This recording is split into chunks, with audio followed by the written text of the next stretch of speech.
Das ist eine schwierige Frage, Janis. Mal sehen, ob wir uns gleich streiten. Kiwi Fruit schreibt, welchen gebrauchten Porsche würdet ihr einem Enthusiasten als ersten Wagen empfehlen? Oh, ja. Ich bin mal gespannt, was du sagst. Also ich persönlich, ja klar, als erstes ist halt immer die Frage, auch was möchte man ausgeben für so ein Auto. Ne? Also was natürlich die günstigste Anschaffung mit einem Metzger-Motor wäre, was ich persönlich empfehle, wäre halt 996 Turbo. Das ist ein cooles Auto. Das ist ein cooles Auto. Viele sagen, oh, die Eierscheinwerfer gefällt mir nicht. Also ich muss sagen, ich finde es cool. Ich bin damit groß geworden. Für mich ist das ein bisschen Nostalgie. So, wenn ich so einen 996 sehe, ja, weiß ich nicht, ist damit für mich... haben wir angefangen 2001. Erstmal haben wir damit angefangen. Auto. Und vor allem das Fahrerlebnis ist halt auch cool. Die ganze Technologie ist halt noch nicht so fortgeschritten. Nee. Man merkt halt schon, dass man mit dem Auto alleine ist. Ne, beim 997 merkt man schon sehr, dass das Auto einen unterstützt beim Fahren. Es unterstützt einen. Ja. Also man hat mit relativ wenig Leistung schon sehr, sehr viel Fahrspaß in dem Auto. Also selbst schon mit 670 PS oder 800 PS ist der 996 gefühlstechnisch eine Rakete. Ja. Ist ein sehr emotionsgeladenes Auto, ne? Definitiv. Eigentlich so der direkteste Sportwagen von allen, oder? Ja. Finde ich auch. Also das intensivste Fahrerlebnis. Also mein Lieblingsvergleich, weiß das, sind wir mal, haben wir 2 Autos an einem Tag, also wir liefern ja öfter mal 2 Autos an einem Tag aus, aber haben wir 2 Stück Probe gefahren, 996 Turbo, 800 PS und 1000er 997. Wir sind zuerst den 996 gefahren, dann den 997 und denkst dir so, der 1000? Ja, die Emotion im 996 ist schon deutlich höher. Ja, dann hast du als Fahrer noch richtig was zu tun. Da ist richtig was zu tun, ja. Man kämpft schon ordentlich mit dem Auto. Aber ist das dein Favorit bei allen Autos? Ja, als Einsteigermodell für Preis-Leistung würde ich sagen schon. Das stimmt, Preis-Leistung ist ja der beste Einstieg, weil das günstigste Modell ist. Definitiv. Du bekommst viel Auto für dein Geld. Ja. Das Tuning ist für 996, 997 in den Kleinstufen im Endeffekt das gleiche Geld, was man bezahlt. Genau. Und deswegen würde ich sagen, als Einsteiger ist das so das perfekte Auto für Porsche-Tuning. Das stimmt, für günstig, ja.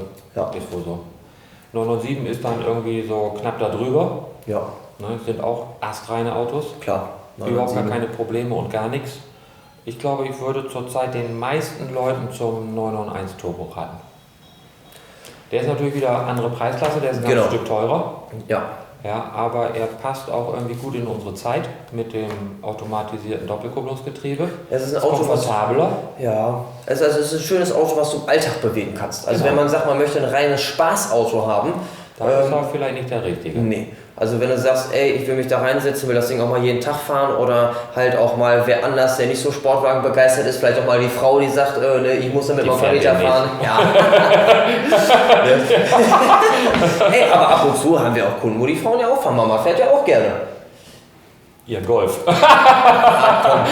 Stimmt, du hast schon recht. Ja, also gerade den G-Tronic 1400, den wir lange hatten, den ist ja schon aufgefahren. Also da hat sich schon den einen oder anderen Kunden von uns im Porsche Club geärgert. Ich weiß noch, ich auf dem Beifahrersitz. Frau, wir müssen hier ab. Frau, wir müssen hier ab von der Autobahn. Bis mit 300 vorbeigeschossen oder 120. Stör mich nicht beim Fahren. Den ist ja gerne gefahren, das stimmt wohl. Ja. Okay, also ich würde trotzdem zum 991 tendieren. Ich bin ja älter und ich bin auch komfortabler orientiert als Janis. Ja, also wie gesagt, es soll umbauen, man muss den Motor nicht unbedingt aufmachen, um trotzdem auf 900 PS zu kommen. Ja. Ist auch alles TÜV abgedeckt, genauso wie beim 996 auch, von daher alles ganz easy. Aber die sind eben, wie du schon sagst, so toll alltagstauglich. Ja. Das ist im Prinzip ein Golf mit ganz viel Leistung. Genauso perfekt. Ja, das muss man ehrlich sagen, also so funktionstechnisch funktioniert halt. Ne? Du setzt rein, drehst am Schlüssel, fährst einfach. Fährst immer auch überall hin. Ja. Ja, bis mit 900 PS trotzdem schneller als jeder Bugatti. Das stimmt. Ist schon cool. Mit Serienmotor fährst du um die 3,9. Ja. Das ist schon ganz cool. Finde ich auch. Naja, also war klar, da gehen die Meinungen auseinander, aber letztendlich entscheidet sowieso immer die persönliche Meinung. Klar. Du bist wieder dran. Ich bin wieder dran. Hier wurde auch eine Frage sehr oft gestellt. Sucht ihr Mitarbeiter? Also grundsätzlich, ich würde sagen, in der heutigen Zeit, jeder Handwerksbetrieb sucht immer Mitarbeiter. Klar, wir suchen auch immer, aber es ist natürlich schon sehr speziell. Also wir haben oft Anfragen von Leuten, die Lust auf die ganze Nummer haben, aber es ist schwierig. Man kann nicht jeden dafür nehmen. Also erstmal, man sollte dafür brennen. definitiv. Ja, muss man dafür brennen, weil wenn man nur hinkommt, um einen Job zu machen, ist das hier einfach nicht das Richtige. Man muss da ja richtig mit der Leidenschaft dabei sein, weil sonst liefert man keine 100% am Schluss ab. Und bei uns ist das Wichtigste, du musst 100% abliefern, sonst haben wir... Ohne Leidenschaft bist du auch garantiert nicht gut genug. Ist so. Ja, ist so. Weil, wie du schon sagst, man muss 100% abliefern, dafür muss man großes handwerkliches Geschick haben. Ja, aber bei uns ist das nicht Teile tauschen, sondern bei uns ist das echtes Handwerk. Ja, zu 90% Anfertigung. Anfertigung und wirklich Veränderung und so weiter. Ne? Also das ist nicht Lichtmaschine abschrauben und wieder dran schrauben. So was gibt es bei uns nicht. Nee, das gibt es wahrlich nicht. Also ja, Mitarbeiter werden immer weiterhin gesucht. Wir suchen Mitarbeiter und wir bilden auch aus. Das war nämlich auch eine Frage. Ist eine Ausbildung auch gelesen. Bei euch möglich? Ganz genau. Ja. Natürlich ist sie möglich. Wir haben zurzeit 3 Auszubildende. 4 sogar. 4, ja. Guck mal an. Ja. Also so 2 bis 3 ist eigentlich der Schnitt. Dies Jahr dann etwas mehr. Ja. In allen Ausbildungslehrjahren. Das heißt, wir suchen jedes Jahr auch wieder neue Auszubildende. Ist uns ganz wichtig, weil wir immer hoffen, dass wir die Auszubildenden auch hinterher übernehmen können. Ja. Weil dann sind die wenigstens genau auf dem Level, was wir brauchen und können mal davon ausgehen, dass wir auch eine echte Top-Ausbildung erhalten haben. Ja, und was halt schön ist, halt auch Fachwissen weiterzugeben an die nächste Generation. Also viele Sachen sterben aus, gerade so. Ja, genau. Ja, gerade so viele Sachen, Thema luftgekühlt. Gibt so viele Kniffs und Tricks, die man halt einfach nur durch Erfahrung weiß oder lernen kann. Ja. So, und wenn man jetzt halt nicht einen alten Hasen hat, so wie ich, der sich damit gut auskennt und das schon alles wunderbar gemacht hat, wird man nie dahin kommen. Ja, und dann findest du das Rad ja jeden Tag auch neu. Weil es ist einfacher, wenn ich dir sage, mach die Dichtung so oder mach nicht so, bevor du es 3-mal probierst und immer einen undichten Motor hast. Ja, ist so. Da kommen wir schon eher ans Ziel. Ist halt einfach Erfahrung, die man halt einfach weitergeben muss an die nächste Generation. Und wenn man es nicht tut, geht sie irgendwann verloren. Und das fände ich persönlich zumindest sehr schade. Bist du dran oder bin ich dran? Ich glaube, du bist dran. Ich bin dran? Okay. Ich habe noch 2 Fragen zum 997, die können wir vielleicht irgendwie auch zusammenfassen. Und zwar kann man eure Umbauten 997.1 Turbo in der Schweiz eintragen lassen. Jo, kann man. Schweiz ist ja nicht EU-Land, das heißt, es ist alles ein bisschen komplizierter, weil die Gutachten, die wir hier in Deutschland erstellen, immer europaweit gelten, aber nicht außerhalb Europas. Und weil die aber räumlich ja mittendrin sind in Europa, haben wir da ganz viele Anfragen und da fahren auch viele Porsche. Und deshalb haben wir uns beim 997.1 dazu entschlossen, extra ein Schweizer Gutachten erstellen zu lassen, was nicht ganz einfach ist, weil das nämlich nur in der Schweiz geht. Aber bei dem Auto haben wir eine Zulassung für 670 PS. Also alle Schweizer are welcome, wir bauen gerne eure Autos um. Ist kein Problem. Man muss auch sagen, es sind in letzter Zeit sehr viele geworden. Also ich würde sagen, wir haben im Schnitt nur Schweizer Autos, zwischen 3 und 4 Autos in der Regel eigentlich immer hier. Ja, das stimmt. Schweiz ist zurzeit guter Markt für uns. Ne? 901, 997 machen wir viele Autos. Ja, ist ja auch so. Okay, das war die eine Frage zum 997. Die andere ist, passt euer Aero-Kit vom 997 Turbo auch an den Carrera? Nein. Nein, die Schürzen sind ganz anders. Genau, Schürzen sind ganz anders. Außerdem ist der Carrera auch an der Seite anders. Also Seitenschweller vom Turbo würden auch nicht dran passen. Wir haben aber einen Seitenschwellersatz gemacht, extra für die schmalere Carrera-Karosserie. Für Carrera GT3 haben wir die Schweller. Ja. Beim Heckdeckel ist es zum Glück auch relativ einfach, weil fast alle Turbo-Heckdeckel passen auch auf den Carrera mit einem leicht abgeänderten Innenleben. Ja. Das heißt, im Heckbereich könnte man auch was machen. Und man könnte auch die Frontschürze vom Turbo anbauen. Dann würde natürlich auch wieder unsere Frontlippe passen, weil wir extra spezielle Kühlluftschächte für die Carrera-Kühler in Kombination mit Turbo-Frontschürze gemacht haben. Ja. Das heißt, auch dafür gibt es eine Lösung. Man muss eben etwas umbauen. Das Auto sieht hinterher im Prinzip aus wie ein Turbo, nicht mehr wie ein Carrera. Dann passt alles. Wenn er unbedingt ein Carrera bleiben soll, geht es leider nicht. Dann eher schwierig. Ja. Ja, da gab es ja auch noch zu dem Thema Carrera, war ja auch 991 und 992 Carrera, war ja auch gefragt.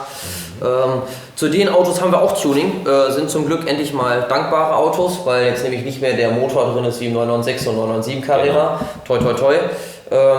Ganz witzig, 991.2 Carrera Motor ist quasi die Basis vom 992 Turbo.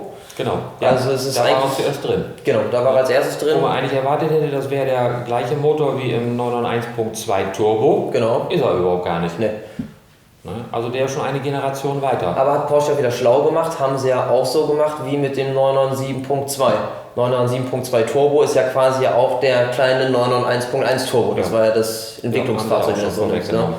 Ja, da haben wir viele verschiedene Pakete für, egal ob es Bolt-on-Tuning ist bis 670 PS, genauso wie mit Motor auf bis, ich glaube, 850 sowas bisher.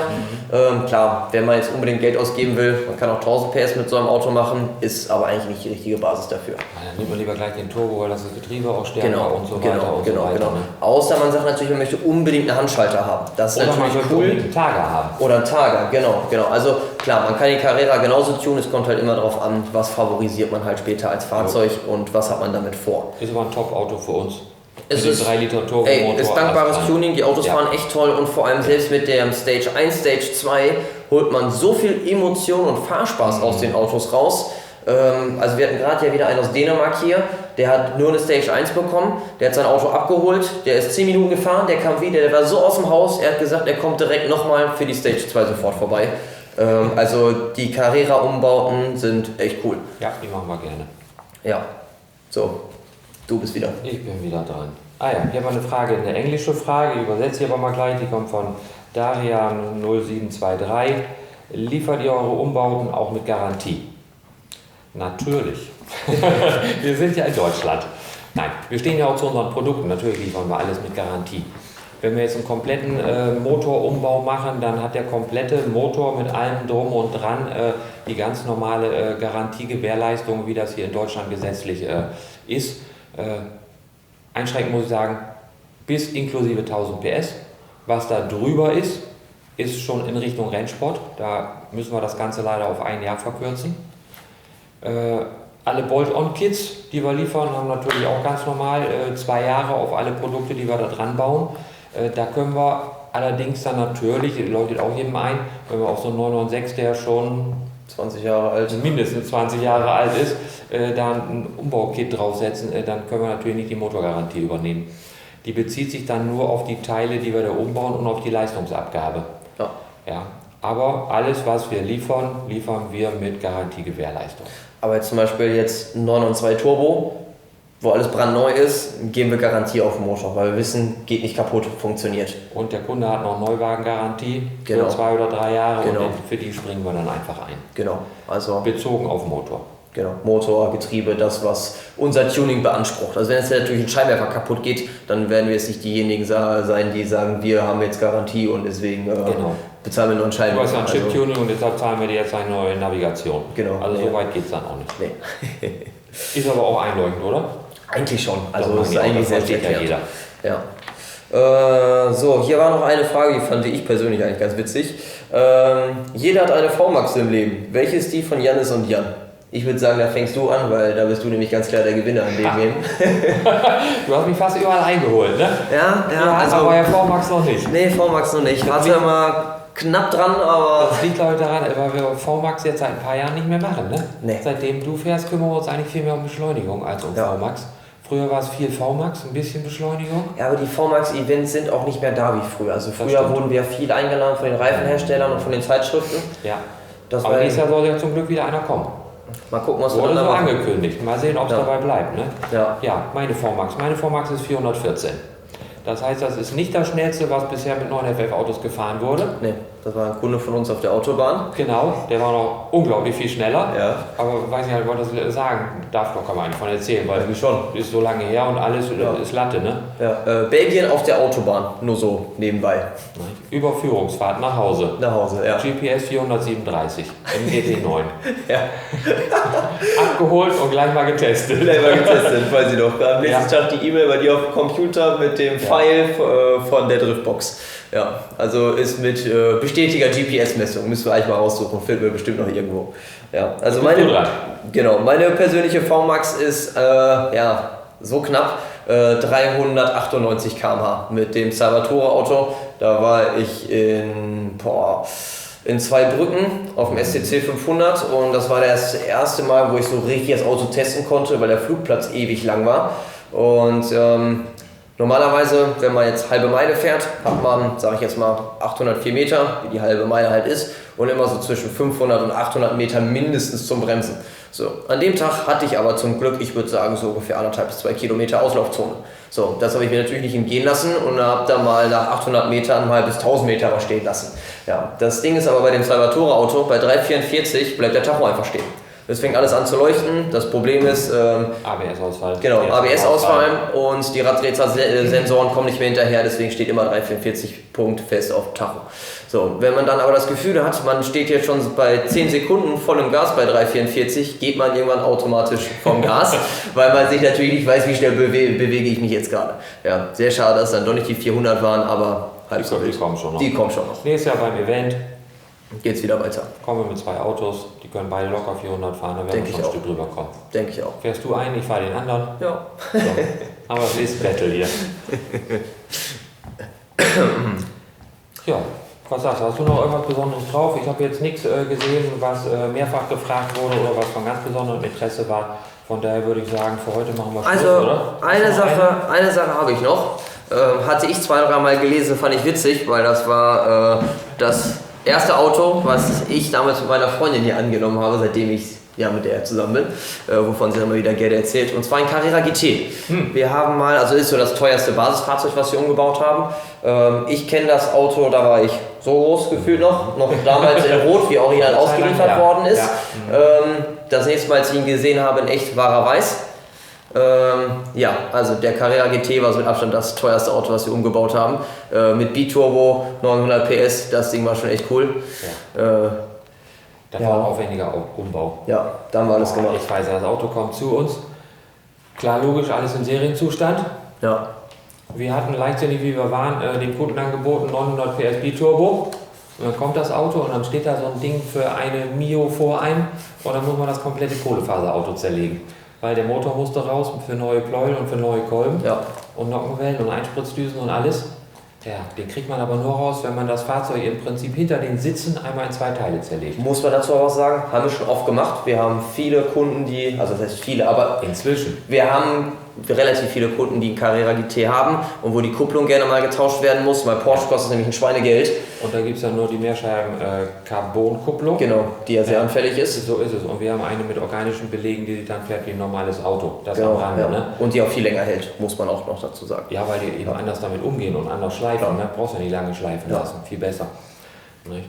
Naja, jedenfalls, also das Zerlegen des Autos, das hat schon Nerven gekostet. Ja, aber konnten wir zum Glück schon durch die vorherigen Kupplungswechsel, die wir bei dem einen oder anderen Auto schon gemacht hatten. Aber fällt dann schon trotzdem nicht so ganz leicht. Naja, jedenfalls, das Auto läuft immer noch, inzwischen in Weiß, ne? Genau. Immer noch in Arabien. Ja, in Katar, glaube ich, ist er aktuell. Okay. Tja, ja stimmt, das war also das teuerste Basisauto, was wir bisher umgebaut haben. Definitiv. Ja. Könnten wir ruhig noch ein paar von machen, ne? Ja, schwierig ist das eigentlich nicht. Teile haben wir alle, haben wir schon mal alles entwickelt. Genau, alles gemustert können wir wieder bauen.